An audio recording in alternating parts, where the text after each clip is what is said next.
Hi Chara, fáilte chuig an bhí seán seo ó Let's Learn Irish. My name is Jamie and today you'll be learning how to say Happy Mother's Day in Irish. Firstly, I'm going to break it up into the 3 different words. So, first of all, the Irish for day is law. The Irish for mother is máthair.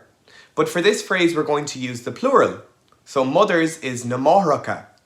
And then happy or celebrations to you is Sona Duit. So when you piece it all together, Lá na Máithreacha Sona Duit. Happy Mother's Day.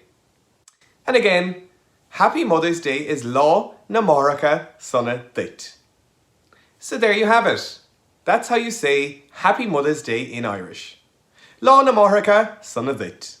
Well, I hope you enjoyed this short lesson. And it's really important to keep adding to your Irish skills. So if you wish, bígí linn ag letslearnirish.com.